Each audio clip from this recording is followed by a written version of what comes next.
Welcome to the newest installment of the Untitled Film Nerd Project. My name is Philip, and joining me as always is TJ. Hello. We march on with our fourth annual 31 Days of Horror, where we watch a different horror movie every single night in October. Today marks day 25, and our movie for tonight was Shortwave. And hallelujah, my 4-day streak of mediocre movies has come to an end. I'm very happy about that. Yay. Not the best thing I've seen all month, but pleasant surprise. Yes.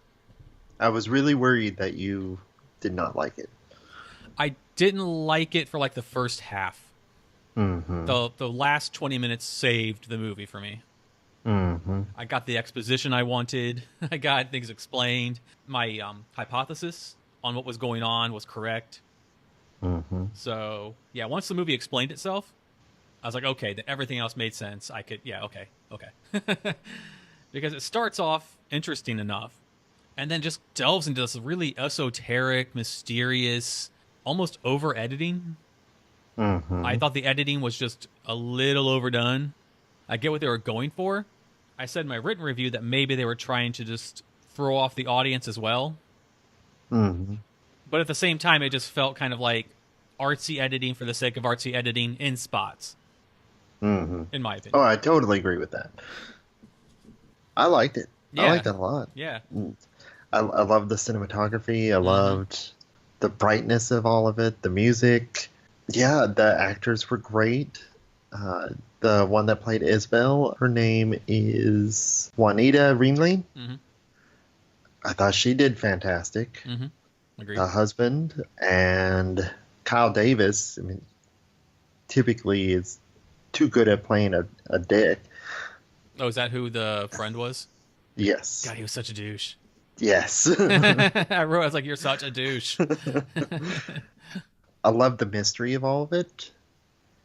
And the third act, just, that was fantastic. I love the creature.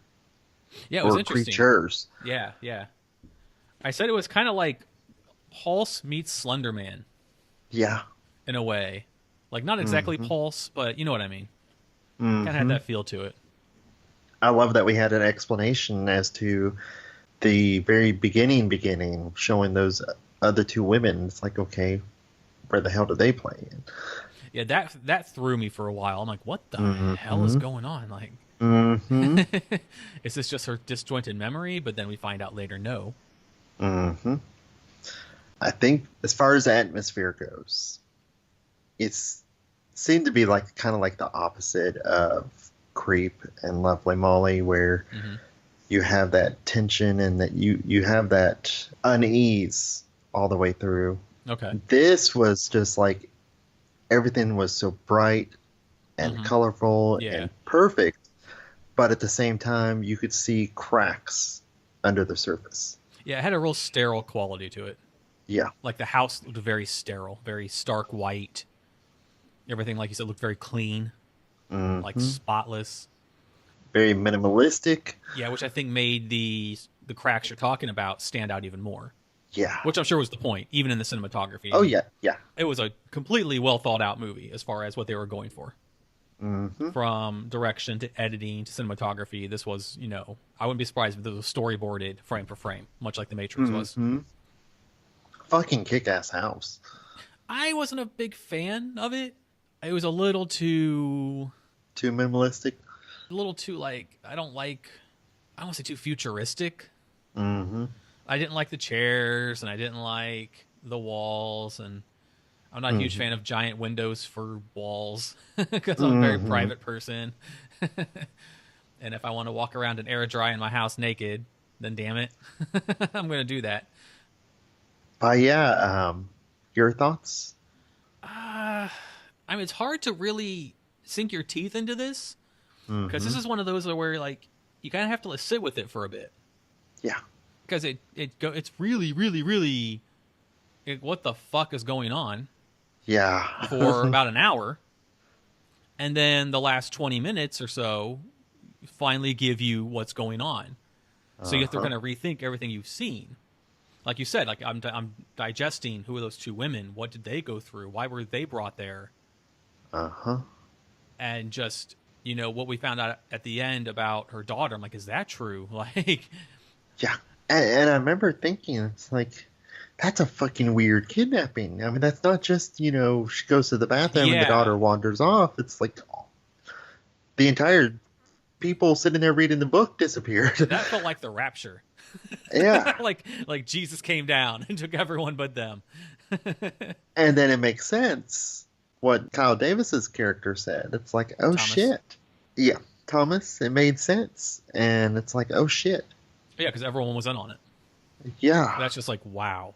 And then it makes me wonder if the reason why she attacked his boss was because she remembered something. I think my theory on that is that she attacked the boss because the creatures there were tired of being fucked with. Uh-huh. And they knew who he was. And I love that moment that we heard the creatures when Thomas is asking, what do you want? And it's like, want to be left alone. It's like, well, shit. Yeah. I didn't like the whole metaphor of the rock skipping on the water. No, that was confusing. Yeah, I think that could have been clearer, because I think when they were like, the signal's coming from here, it didn't carry as much like, oh my God factor with me. I'm like, oh, okay. Mm-hmm. Because the metaphor they were trying to set up was, as you said, it was confusing. And I thought they could have done a little bit better job on that. And they could have done a little bit better job on the reveal. Mm-hmm.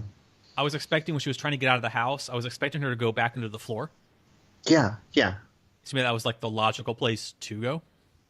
That, and also with the floor thing was entirely revealed, I was expecting a return to the floor. Yeah, that's what I'm saying. When she's trying to escape, I thought she'd go back into the floor.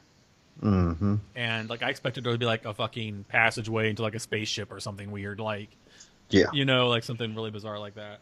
I mean, I'm on page 1 of my notes. I'm not even halfway down my page, and I wrote Marconi Corp did it. Mm-hmm. And usually I'm not that like I said, you're better figuring out the twists. And I knew this one like 20 minutes in. I just knew. I thought the actors did a good job. I often wonder if they have the ability to pee on cue, or is that sound added in post? Because if they can, that's amazing acting ability. I kind of bitched in the beginning. I was like, stop running down the street yelling your daughter's name. Go find a phone. Yeah. Like, go find the owner of the bookstore. You pass like eight businesses. Yeah, exactly. I'm like, knock on doors. If it was that big of an operation, then obviously it would have been, you know, pointless. But that kind of bugged me. The opening credits montage was really weird. That's when I was kind of like, oh man, what am I getting into? I was like, this is going to be one of those art school, over the top. And then it felt like it for a while. I wrote many times that Thomas was a douche. Yeah. Just his entire time trying to talk to his friend, it's like, God, stop running your mouth. Yeah, shut up. Yeah, just be quiet. Like, don't let the guilt consume you. Like, dude, shut up. Like, now I understand why, but damn. Yeah. I thought the random masturbation scene was weird.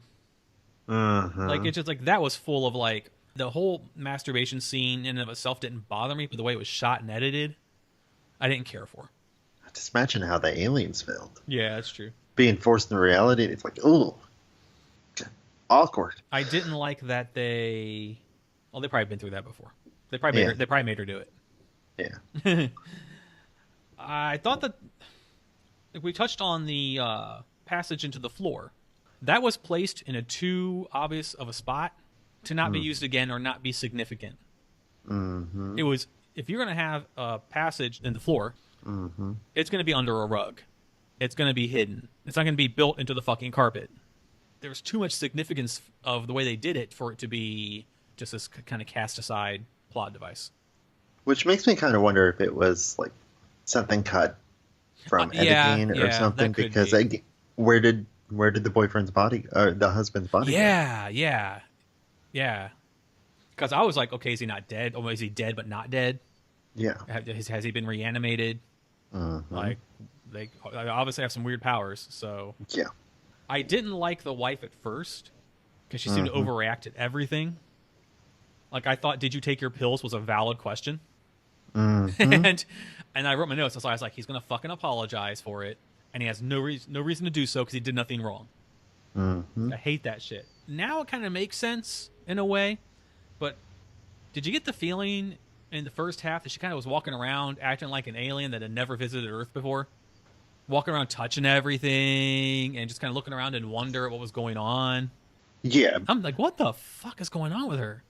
But I just thought that was a combination of she's weird and also art film. Yeah, but it was a little too much of both for me without explanation. One thing I noticed right at the get-go that I thought was unusual was the fact that she was still wearing a hospital bracelet. Mm-hmm. I wrote that down as well.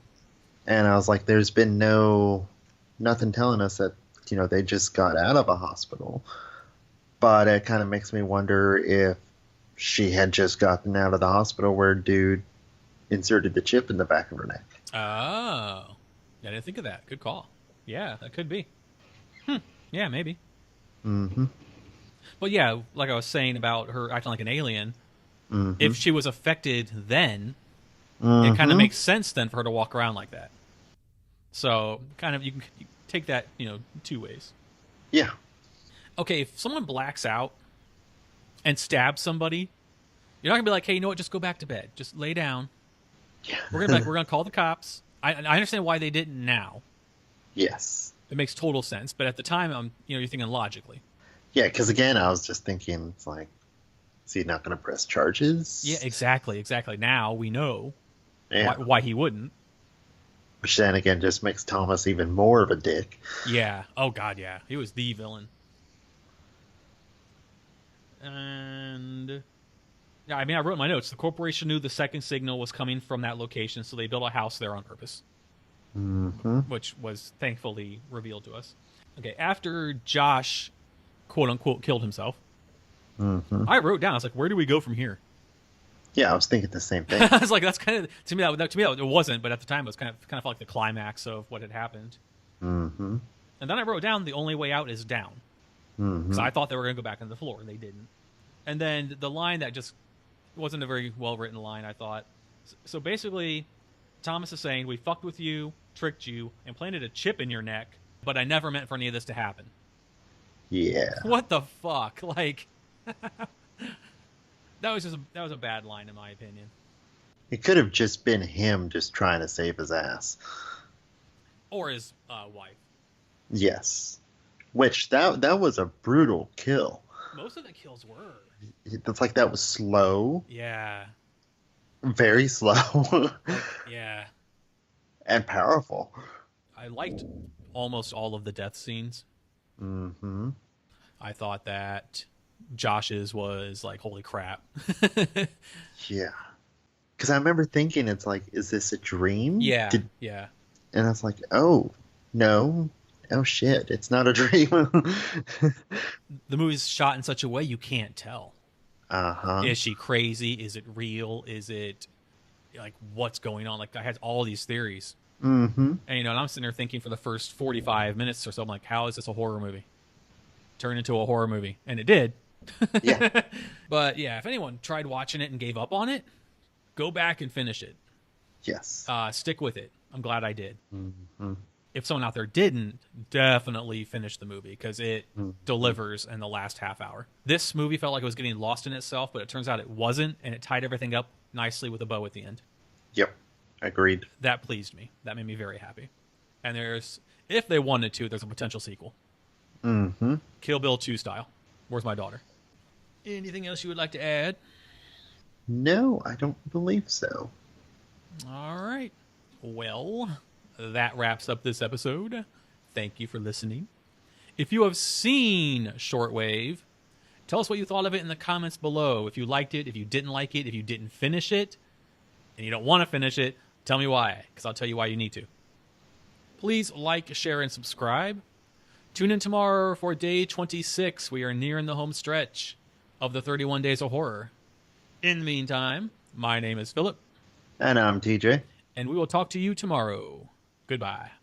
Bye.